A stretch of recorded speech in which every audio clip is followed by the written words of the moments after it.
Hello, Christina. It's lovely to see you. Oh, hi Caroline. Very nice to see you too. We're so pleased to be working with you on our next concert, Belonging, which will be, as you know, coming on May the 21st in Chalk Farm at Salvation Army Hall. I'd like to begin by asking you about how you became a musician and something about influences that have been important for you along the way.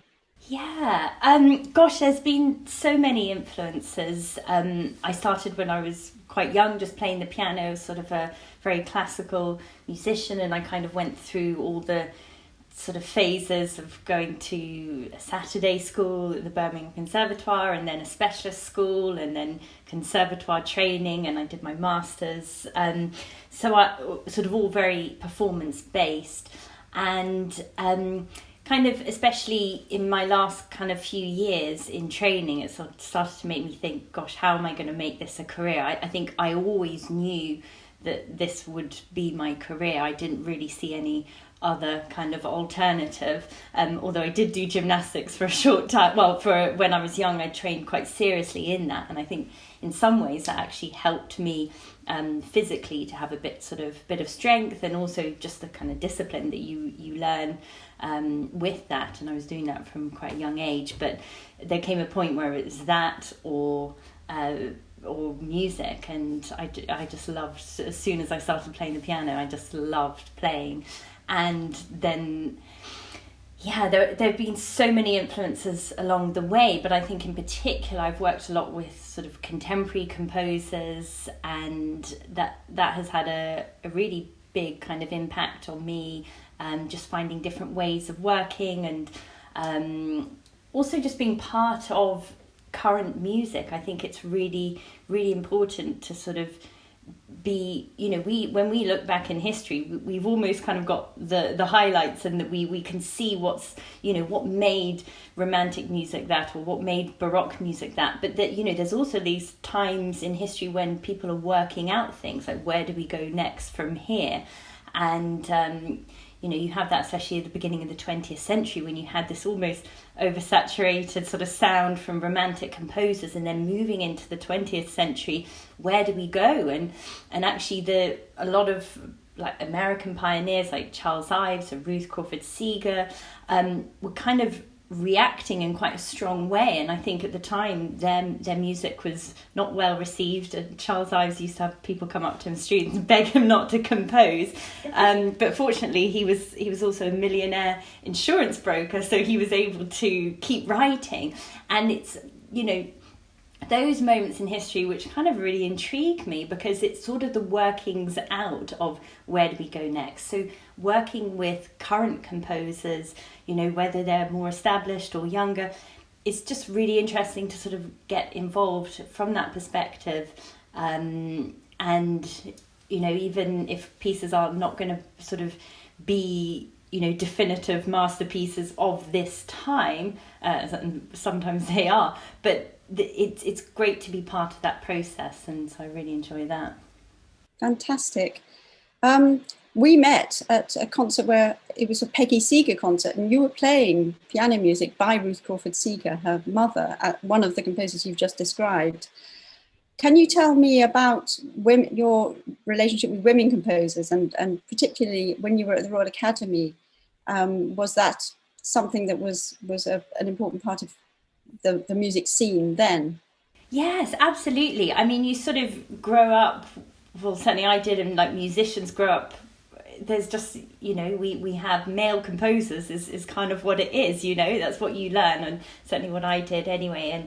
And I was sort of really open to a whole new world of women composers, particularly by my teacher Joanna McGregor, who sort of made great kind of inroads in, performing women composers, because I mean it's bizarre because they're writing, but just sort of having their works performed is just the whole sort of stigma around the association of composer tends to be male.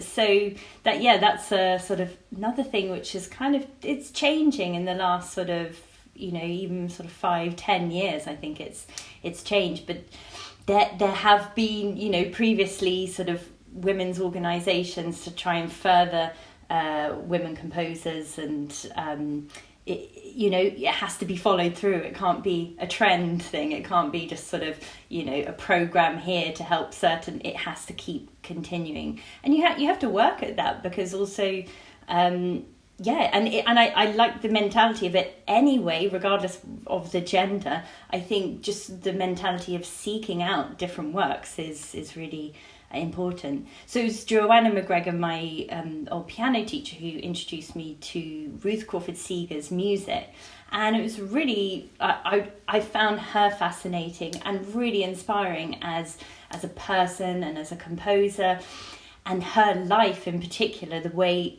she used to keep a diary, so she kind of laid out in full all her emotions and struggles as a composer. And she died very young, so she never fully was able to blossom, but she won a Guggenheim scholarship to study in Europe, and you could sort of hear the thinking through of her finding her own voice, and she was really getting there. And I think that's the hardest thing for composers, is to sort of step into that and find their own voice. But what was also remarkable about her is that later in her life, because of circumstances, post-World War, and having to find work as a musician, it's something we all struggle with. She turned to folk music, and she worked with the Lomaxes, trying to bring folk music with a classical element, with her type of classical element, which included dissonances. So she would bring these dissonances into folk music. So they're quite unusual settings, but they still capture the sort of essence of folk. And she really tried to sort of step into this world from a very sort of, classical contemporary composer, sort of avant-garde, as they called her at the time, moving into a different world of folk music. And she was obsessive about it. And I sort of, Peggy Seeger would say that, she could hear her from her bedroom, her mother working out exactly how to transcribe all these original recordings of folk music and put them on the piano, which was sort of, an impossible task in a way, because of all the different nuances. And that's how it was such an incredible experience to work with Peggy. And I have to say, I'm not often starstruck, but when meeting her, I felt really starstruck. I think it was because of, obviously she is a great musician, but also just kind of seeing her as a bit more of a part of a historical figure, which I'd read about, in this sort of connection to Ruth Crawford Seeger. So that was really special to work with Peggy, and also just the incredible level of professionalism that she has. She's really experienced, and just kind of being able to learn and absorb from that was fantastic. Amazing. And you've talked about these times in history, and you've talked about the challenges that composers face, and of course professional musicians face enormous challenges in building their careers. I'm very interested in what you've been doing with yoga. How has this come about, and why do you feel there's a link between music and well-being in this way? Yeah, I mean, it really started for me. I was doing a performance at Cheltenham Festival. Actually, it was for piano and with a drummer, percussionist, and he actually introduced me to meditation. So I've done yoga for years. Like, I did it since I was 15. I was just doing like DVDs, but there's yoga, moving your body, and then there's sort of integrating meditation with yoga. And I remember us doing like a 10-minute meditation before. I remember lying down, and most other people would think that's a really weird thing to do before a concert, and you'd feel a bit conscientious of that if you're sort of sharing a dressing room with them. And but he was sort of, he was up for this, and it was great, and it completely transformed my experience of the performance, and I just kind of wanted to explore more and more of that. So, and that kind of kept developing as I was sort of working as a musician, developing my yoga, and also being a musician, and sort of always constantly questioning, well, how can I bring music in different ways to audiences? How can I, find new audiences? And I'd sort of found this whole world of yogis that sort of felt very kind of at home for me, and I was thinking, well, how can I merge these two? But the lie down and listen concerts actually came from a chance meeting in New York with Professor Sir John Strang, who's the head of addiction at King's College London. And we were looking at how we could recreate the positive benefits from a hallucinogenic experience, which is, things which do attribute to well-being or akin to well-being. So like loss of sense of time and sort of enhanced creativity. And we were sort of definitely not pro taking hallucinogenics, but it was more, how can we can we access these benefits anyway? And in the 1960s in downtown New York loft apartments, they would do lying down concerts. It was a tradition, really. And so we used the music of composers whose music was played at this time. So the New York hypnotic schools, so like Steve Reich, Terry Riley, Philip Glass, where that people would lie down and listen almost for days on end to their music. And what the sort of lying down does anyway, it sort of calms your central nervous system. I mean, for me, it gives you an altered perspective physically and maybe, metaphysically as well. It just sort of changes how you're thinking and feeling. And eventually, sort of following this, I just, at the end of a yoga class one day, I was like, I just would love to have that sense of feeling of connection with the audience and performers, just sort of no boundaries at the end of a concert. And, how can we do that? And I think yoga and meditation sort of fed into that, because really it is about using multiple senses. And sometimes when you're sort of sat in one place, you think, oh, I need to concentrate and listen to, and the sort of expectations of, oh, I need to listen out for this, or am I listening to the right thing? And you don't need to come with lots of knowledge to a classical music concert at all. You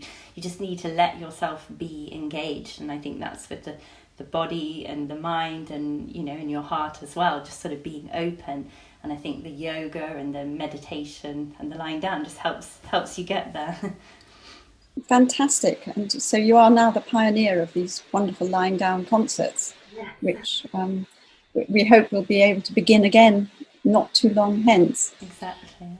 So actually, quite a lot of things you've mentioned have been big influences on me as well. In fact, Joanna McGregor, your teacher, inspired me in many ways to start NW Live Arts, because I got used to going to her concerts where she was playing the piano with the Britten Sinfonia, but bringing in an oud player to play with them. And I found that this combination of Western classical music and musics of other cultures just was brilliant, because each enhanced the other. And that is very much one of the aims of what we do at NW Live Arts. So the new series, Music and Place, begins with our concert Belonging. Please, Christina, will you tell us a bit more about how that's developing and what kind of program you're doing and what the audience can expect?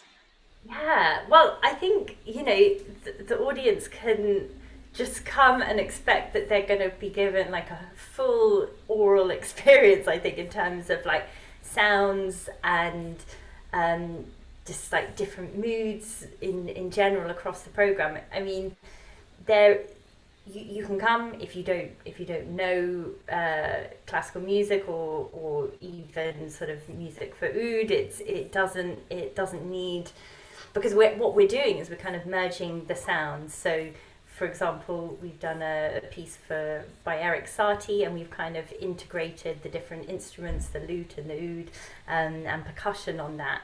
And I think just as a performer, or as a player of these pieces, it makes me listen to it in a completely different way. And we've done the same with Scarlatti, added sort of interesting sort of emphasis on different harmonies from the lute, and that's kind of really it's made me think in a different way. So I guess it's kind of, it's going to be a great listening experience. And it's sort of the theme of belonging. We've also got poetry in there, and we're going to be sort of working together with poets, refugee poets, and yeah, the program is everything from Bach to Ligeti, to the oud players piece Atav has written for the whole ensemble.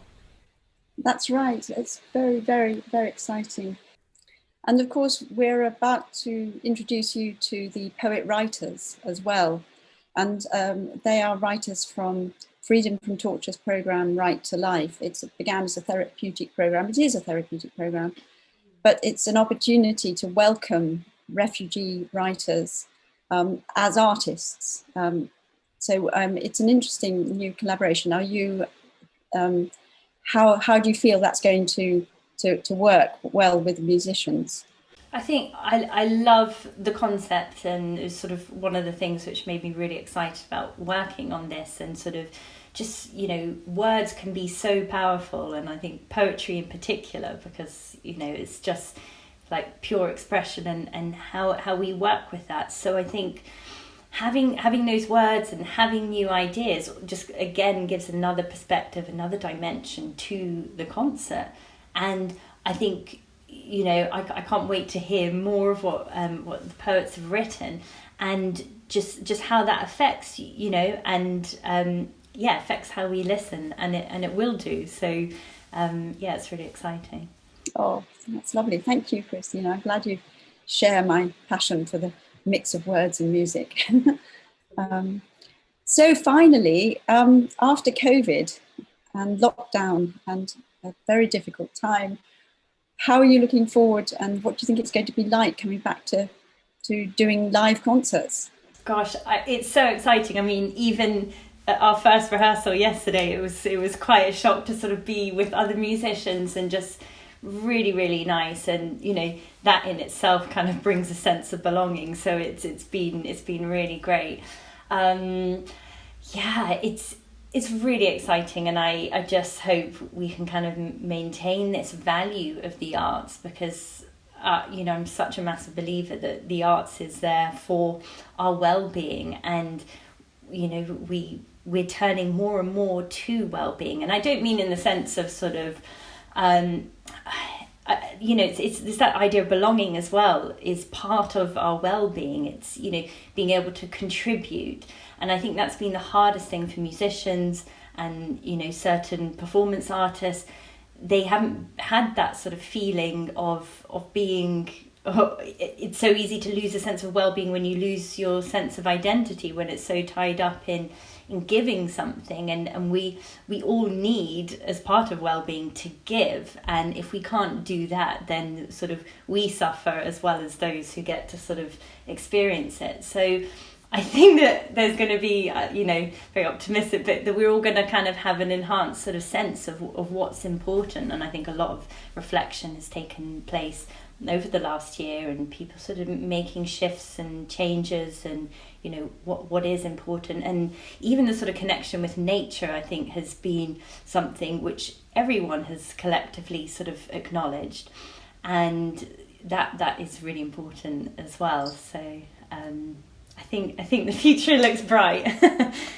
Well, thank you, Christina. I can only say that I completely agree with everything you just said, and I can also say that just as much as you need to give, we value you, and I hope that sense of valuing musicians is going to come back stronger than ever when we can perform more live music. Thank you so much, Christina. Oh, thank you, and thank you for creating this. I mean, this is sort of so incredible that you've put this together, and it's a huge amount of so much to think about, and so many dimensions, but everything contributes to each other, and I think it's really important work what you're doing. So thank you. Well, thank you.